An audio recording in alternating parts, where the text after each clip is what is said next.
People are shocked when they realize that it was a bot talking to them, it was not us.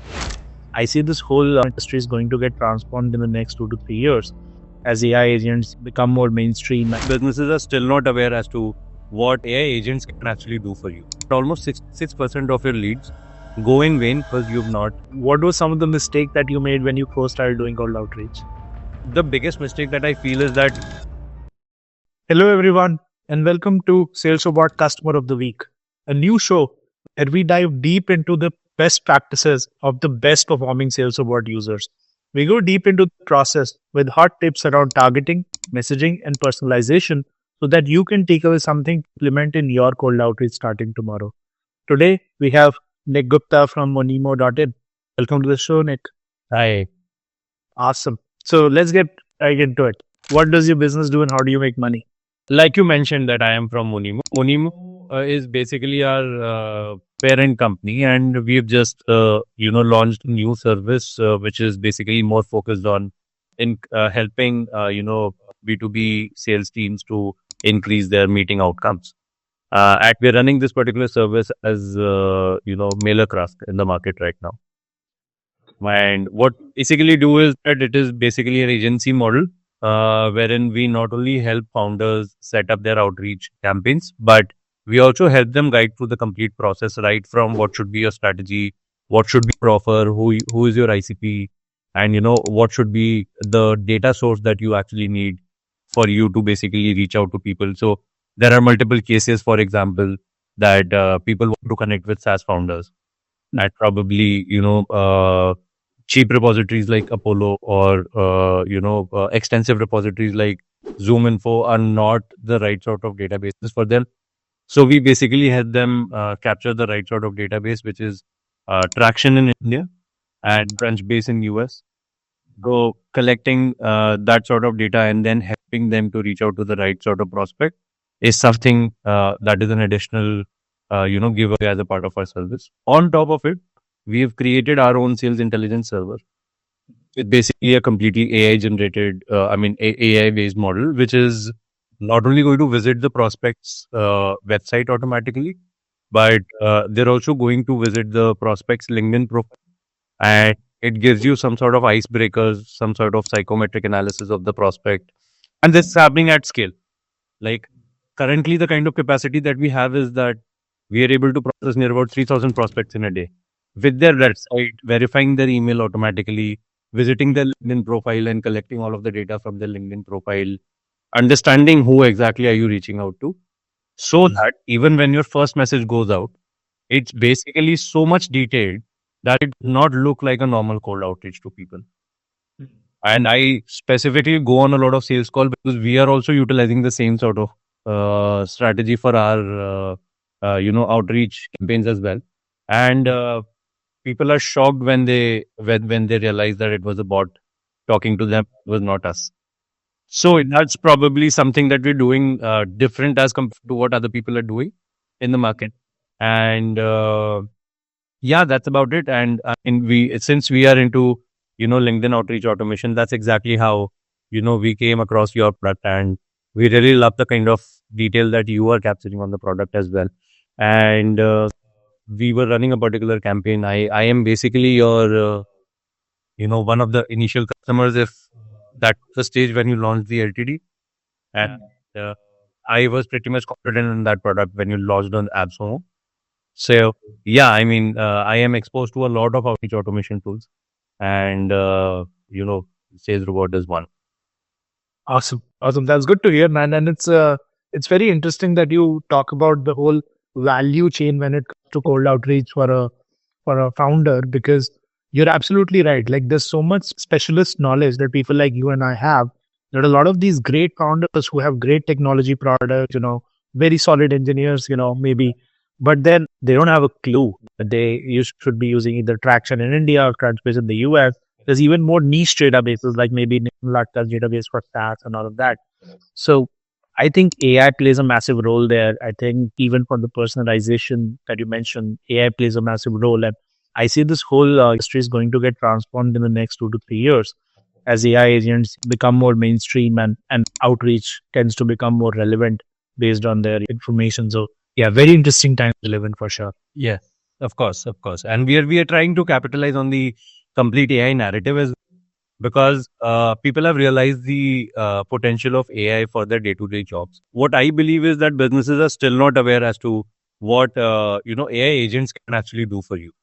Overall, how can you actually create an AI agent, and how can you actually automate complete outreach cycle while you're using AI specifically for a particular prospect? If I had to do it as a salesperson, if I had to do it on a day-to-day basis when AI did not exist in the world, I might be reaching out to a capacity of near about 300 people if I have, 10 members or so. Businesses are now preferring us because they are much more interested in saving their time rather than saving their money. Because we have also realized while we were doing our research, this is also our promotional video says that almost 6% of your leads go in vain because you've not reached out to them in the proper timeline, not reached out to them with the proper sort of messaging, and you're probably projecting a very different offer than what you actually provide as a service or as a product. 66% is a huge amount for anybody who's, spending millions on a sales team.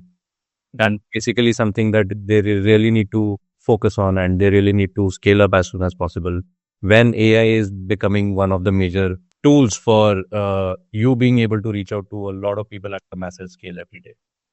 Yeah.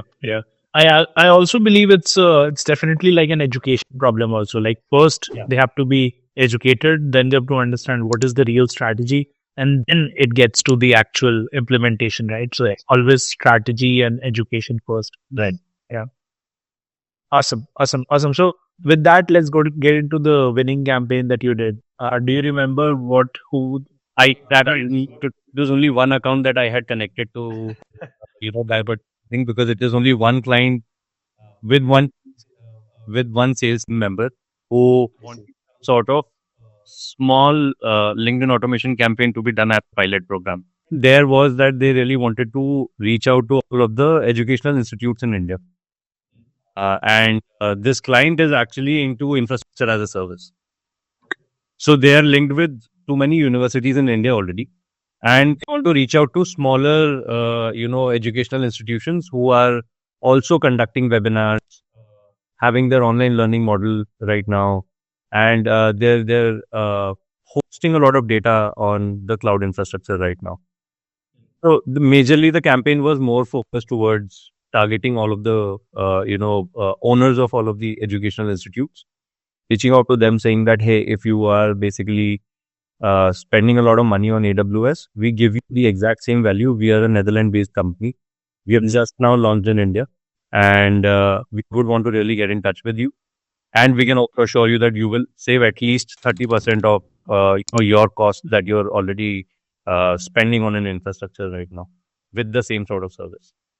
Got it. So super strong offer, already existing case studies in that segment. That's a great place to be before launching a campaign when you know that you have some kind of, product market fit or offer market fit. Okay, perfect. So with that, let's get to the actual campaign and look at the stats first and then perfect. So 500 unique people connected to 516 connection requests sent, 315 accepted. So pretty high acceptance rate, 61%, and then 48% response rate. So these are great numbers. Yeah. Perfect. So let's get into the messaging and then we'll get into the targeting. Yeah. So just take me through it. What was the thought process with the sequence structure? With the thought process, I mean, I was a different person then, near about 2 months ago, when we started this particular campaign, and I'm a different person now. But the process here is that on LinkedIn, what we realized is that keep the conversation as much short as possible because people are really interested in chatting with you and not receiving an email copy from you, right? I have noticed so many people reaching out to me with lengths and lengths of messages, which really makes no sense. So I'm with this particular client, I had just started implementing this particular strategy that make it a little conversational. That hey, you are working in this particular company with the job title. I understand that you must be having this particular requirement. Would you be interested in finding an efficient solution to whatever you're spending on already? And we can basically get in touch. If you see, I'm not really sure. The connection request must also have a note. I think the connection request. Yeah, this is connection request node itself. Yeah. Right. So basically, one more thing that we've realized personally, at MailerCraft is that people usually send unusual messages as a connection request, right? You ultimately mean business. You probably might get an acceptance in terms of connection request, but this note qualifies if somebody is accepting the connection request. He knows what sort of agenda am I projecting here. And if they're accepting, if I am sending the message to near about 900 people, and out of it, almost 50% of the people are at least accepting the request, then it means that it is qualifying the complete intent that I can take the conversation forward. Yeah. And if I'm rejected here, the other 50% of the strata that we were discussing, I know that they're not going to reach out to me and they're not going to buy anything from me. Yeah. So it almost serves like a qualification That's a layer. Yeah. Yeah. Okay, that's a great point, right? So I love that there's a qualification layer and build. We do something similar, when we're doing our own outreach. Like we say something like, "Hey, I don't want to connect and pitch you, so I'll just be honest. Is this something that you've considered? Are you using LinkedIn for outreach? What's your goal outreach strategy? Something like that, so it works." Yes.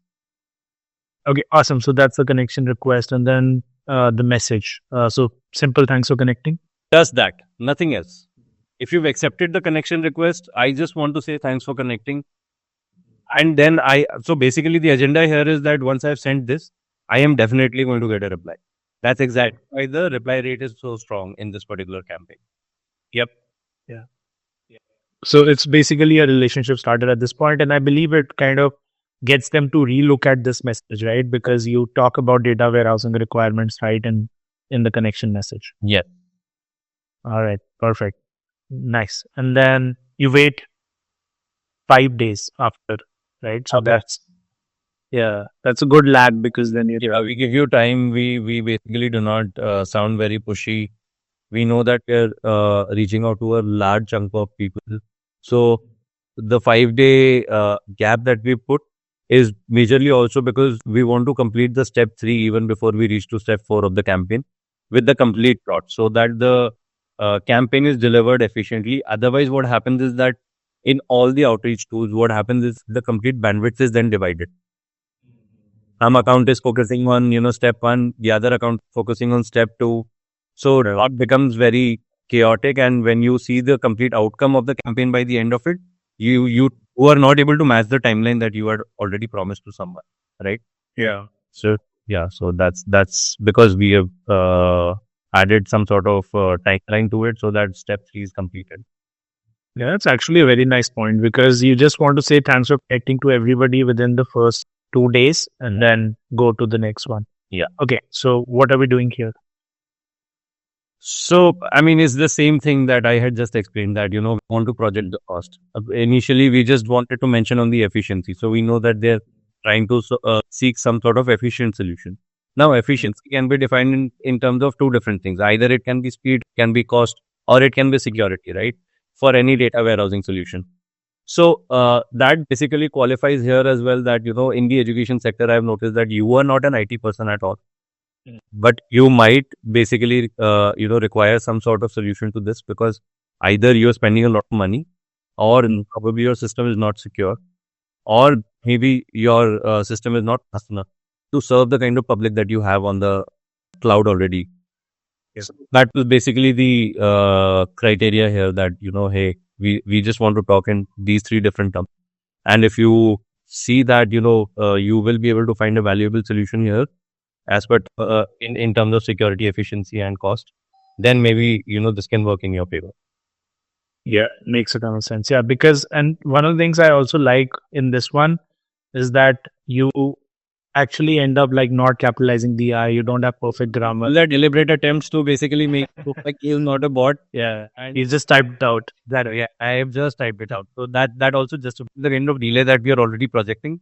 That's also why we are saying thanks for connecting, not within hours, but within days. Yeah, because somebody who's saying within hours is probably seems like you just connected and just send an automated message or something like that. That's very sharp. Okay. Finally, step 6, right? And you're sprinkling in view profile so that they get that notification. That is basically one of the major, logic in my campaign that I personally advise my team to. That keep view profile as one of the nudges, because the other person is always notified that I'm looking at your profile. I am expecting a reply from you. So that basically motivates them to reach out to you in a better sense with a better approach, and they exactly know what they've discussed with you on the messaging inbox. Yeah, perfect. Okay. So now we're going in with a little bit of a pitch. Exactly. Okay. So I just like to summarize. Okay, this is good because it gives you. It's not too long. Like I know people who type out like still how many? Like it's like not too many words. Still less than 1,000 words. Simple paragraph. You sometimes. Like I said, I receive a lot of cold outreach messages that are at length. Yeah. Email copy. So I don't really personally prefer it. So we want to keep it short because LinkedIn is a chat box. It's not an email that you basically receive long emails on LinkedIn. The purpose is totally different. That basically justifies the utility of a tool like Sales Robot as well, because you want to initiate the chat. You don't really want to sell it. Nobody is going to be stored on a LinkedIn inbox anyway. Yeah. So stop selling, stop making a hard sell to all of your clients on LinkedIn is what I would say. And just try to initiate a conversation wherever possible, wherever possible. Yeah, that's good advice for everyone. Everybody who's listening to the podcast, like stop looking at us as a selling tool. It's a conversation starting tool, and I want to stand and shout it from the rooftops. Yeah. We actually not a tool for you to do sales. It's something that you need. It should be called conversation robot. Yeah. That's the mindset shift. Okay, and then finally, 3 days later, just a simple reminder. So what happens is that if somebody has still not replied, we also implement the complete logic as a remarketing campaign. So if someone has already accepted the connection request, it means that the intent was qualified. But if they're still not replied to me, if you look at the stats of this particular campaign as well, almost 60% of them accepted the connection request by looking at the note, right? And almost 50% of them replied. So the remaining 50% who've not replied to me, they actually go as a part of the remarketing campaign, because I know their intent is qualified and I can trigger more conversations with them. But in this particular case, it was just a pilot campaign, so we've just stopped there. And also, while we're talking about it, there's also another logic you must be aware of it. What we also do that in all of our pitches and the discussions that we initially have with our clients, we tell them that you are going to receive a response in 4 different categories.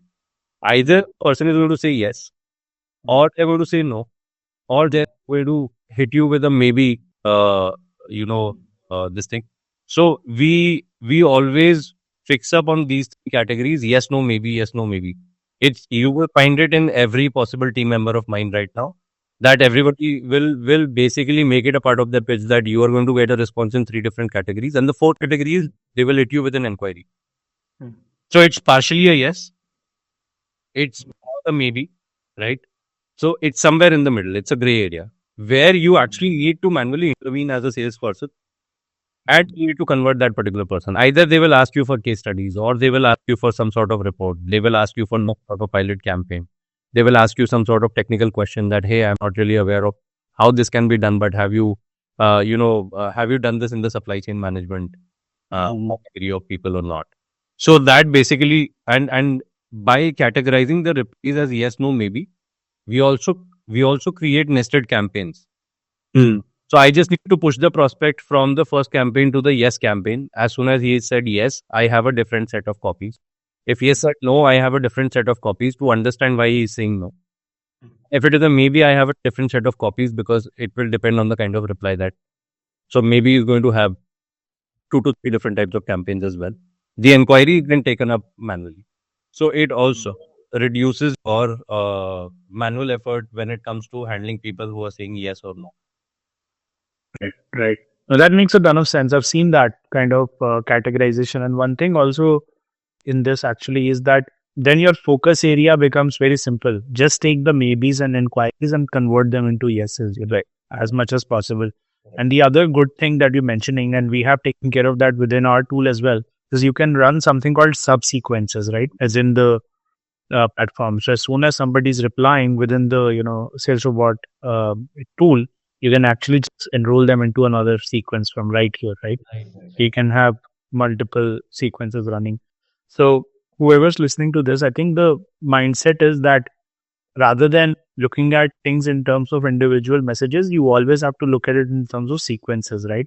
So once sequence ends, it's not like you're replying, you're enrolling them into another sequence. So once you make that mindset shift, right, from going from, like I reply to this lead versus I will enroll this, sequence, this lead into another sequence, which is the perfect for their awareness state, right? Could be interest, there could be no interest, there could be, yes, I would love it. Can you give it to me right now? Whatever it is, like it's the sequence thinking that matters so much. Yes. All right, perfect. So with that, let's get into some of the replies.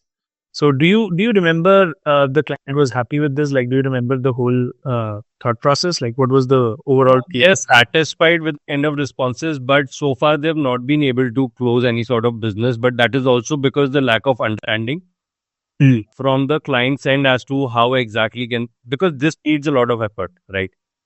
You're not deploying an agency, or if you do not have an in-house team right now to take care of this particular cycle, it's not really going to make a lot of sense for clients who are just testing it out. Oh, it was just, majorly focused on getting them to have some sort of confidence in us that we know what we are projecting right now. And, maybe we can then capitalize on this particular client. Yeah. Makes sense. No, sorry, I'm interrupting, but this is something which is a learning as well for a lot of people who start with cold outreach. Again, this is a conversation starter, right? This is not a sales process builder on its own. So unless you're really taking all of the replies and then funneling them into the right kind of remarketing sequence, or even adding up like something like cold calling on top of this, right? So what we see with the most successful salesbot users is that whenever they see like even a somewhat of a positive or semi positive reply, they add it, either give them a call, right? Like, hey, yeah, thanks for your follow ups and all. Like even for this, like we just call up Tanuj and say, hey, the phone number is right here. Do you mind giving me an introduction to the right person at the institute, right? So it's a lot of work, right? So the tool SalesOvert actually helps you cut down the first part of the job, but then there's more complicated parts of the job ahead. Right. Okay. So with that, on to my final couple of questions. Yeah. So what was some of the mistake that you made when you first started doing cold outreach? I was very irrational. Like I said, the whole the invitation note that I discussed with you, I realized that people are not accepting if I am not projecting the agenda there. That's one. Plus, the biggest mistake that I feel is that I now instruct all of my team members, and I personally follow it in my personal campaigns as well, that if you're making a prospect list to be reached out to, it should not be more than 250 people. You should always remember what sort of people are you reaching out to. You should go through each and every prospect one by one. And you should actually remove all of the prospects that are not going to be prospects for your this thing, because it is fairly easy for you to create a LinkedIn URL, import all of the contacts that are basically getting as a search result, and shoot the campaign. That's not how it is done. You're still supposed to slice and dice the complete content that you are acquiring from that particular LinkedIn URL. And then you divide it into campaigns according to whatever is your agenda. People need to really understand the science behind it. Like, tools like Sales Robot are just the enablers for you to automate that particular thing. But the science behind it still stays the same, right? Or even in the ad campaigns, we've realized that even in the ad campaigns, if your targeting is not done right, your ROAS is not going to be good, right? Similarly, it's here. If you are actually wasting a lot of bandwidth, I used to personally waste a lot of bandwidth reaching out to students who are not even going to be my prospect. Right. I never checked out my prospect list overall. So that, and then I used to send very long messages. I deliberately used to add root messages that, hey, this is my breakup message to you, and that's great like 2 years ago. So still, yeah, this is my breakup message to you and all of that. Personally, I think that people who really mean business are not okay with this sort of casual languages. So we have evolved personally, and that's exactly why, like I said, our sales intelligence server is also into giving you a psychometric analysis of the prospect. be witty with someone, but you have to be an expert with someone. Yeah. That actually matters as a part of the campaign. Yeah. So we are actually building that particular system where, so I'll tell you, even if you go to my LinkedIn profile right now, you will realize that I had replied to someone. So that prospect of mine received a cold message saying that I believe we both are consuming oxygen today. Let's talk. Right. Right. It's actually very witty. Yeah. But overall, she was very furious about it. Okay. She was like, I don't appreciate these messages coming to your inbox. And then there was a trail of near about 200 people commenting on it. Out. I've seen that. That was your team? That was you? No. I think I've seen that. Yeah, I've seen that kind of message. That basically some sort of LinkedIn influencer who had projected. Okay. And I also replied on that particular. Yes. There were 250 people who said, I like it, I don't like it, I would not, right? So that's exactly where I, intervene. I usually do not comment on, such posts. But then I told her that it might not be applicable to you, but it is probably applicable to the other 50% of your network. Yep. It is important for the person to understand as to who exactly are you talking to. That's the beauty of, automated outreach overall. If you don't know them, then there is nothing that a bot can do. Yeah. Right. So, Precisely. and then I told her that imagine if you get some sort of psychometric analysis of that particular prospect and you then reach out to them in a particular fashion, then maybe your, campaigns would perform well. And then I got an appreciation on that particular logic, saying that, hey, this is probably the most logical on this here. Somebody has actually projected out of this particular problem. We would really love to get in touch with you. And she got in touch with me. Awesome, man. That's an awesome story. The whole commenting bit is also supposed to be very much specific to what the post is written about and whatever is the discussion going on in the comments. And then you comment your bit. As a founder, you have your own personality. People are going to visit your LinkedIn profile and they're going to judge you as well as a person. And then they're going to get in a conversation with you. Your comment is also supposed to be at that particular level where your personality is existing in the industry right now. So that these are a few mistakes that I've done. I basically started off the post liking campaign and commenting campaign. School, it's great. There was some other tool when your lifetime deal did not happen on AppSumo. There was someone else. I would not like to mention the name of the product though, but these comments were basically pre-fed in the system. Okay, got it. I know the tool. So, I mean, I did not. I started it as a part of my campaign, and then one of my very good friends said that, "What are you doing? Why are you doing this?" Then I said, "I am not doing this. This is a bot who's doing this." Yeah. I was like, "What did you not like in that particular campaign?" He said, "I don't like the quality of comments that you're dropping in. Why are you even dropping these low quality comments? You're not this person. Why are you doing this?" That's when I realized it should not be a part of your campaign. You can drop in a reaction, but drop in a comment that is basically analyzing the complete post and then it's giving your, piece on it. So these are Makes a ton of sense. No, makes a ton of sense, man. And I've pretty much done all of the same things. I've been in this for like 4.5 years, and I've, made all of these. So one of the things that I'm very excited about now, and you were talking about AI, is actually the potential of AI to qualify your leads, because you can essentially ask, right? Like, hey, I sell this product and then this is the description of that person. This is their profile. Do you think there'll be a good fit? Just score it out of 10, right? And anything below 7, just throw it out, right? Even below 8, throw it out. So we actually ended up building something like this within our system as well, using Lookalike AI. So you're able to just put in the website of your best customer and try to find more. We have some interesting capabilities coming out around AI. It's a big part of our roadmap because we believe it has the potential to transform outreach in general, right? So it's crazy, no doubt. And data that is basically projected by all of these LinkedIn prospects is also of very, very huge, utility that's not being utilized right now. People are just trying to find some sort of prospect list using a LinkedIn URL and they're just having a complete campaign. It makes zero sense. You should be able to use custom variables. You should be able to generate data for those custom variables. you should be able to include them as a part of your messaging as well. So Absolutely. we also personally utilize those custom variables as a message only completely. Yeah, right. So that message is firstly written for that particular prospect, and so is your email's introductory paragraph as well.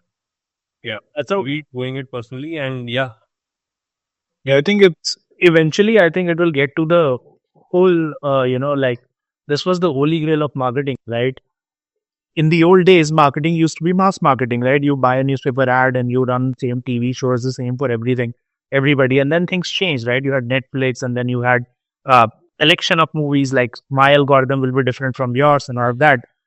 Now what we're getting to ultimately is marketing to one, like a market of one, right? As opposed to mass marketing, market of one. Everyone should receive a unique individual message based on their online persona, right? Could be LinkedIn, could be what you find on Google search, could be anything, but they should feel like you've done some homework, right? Some degree of homework about you, right? So that's as important as anything. Okay, on to my final question now. So, what are some of the things you're excited about trying to improve your cold outreach? so honestly, utilization of better custom variables is what we are looking at right now, because every possible tool in the industry is actually giving you the capability to generate more custom variables, and people are not utilizing it to the fullest of its extent. And what we have realized is that we need to generate more data for these custom variables. That's one. Second is that we are also willing to create specific campaigns if we want to reach out to, let's say, 30,000 people in 1 year.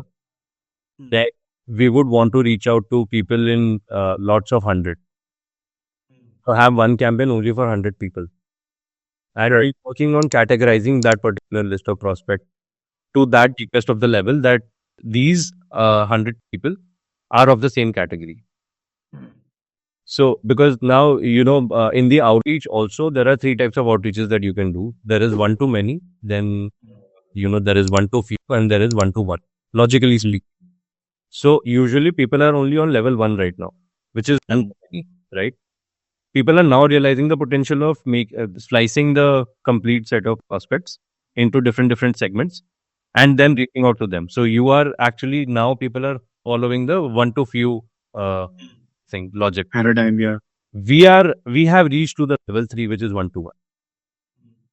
We just want to scale it up to a level where the enrichment cycle is so fast, because we are limited to the capability of our system as well.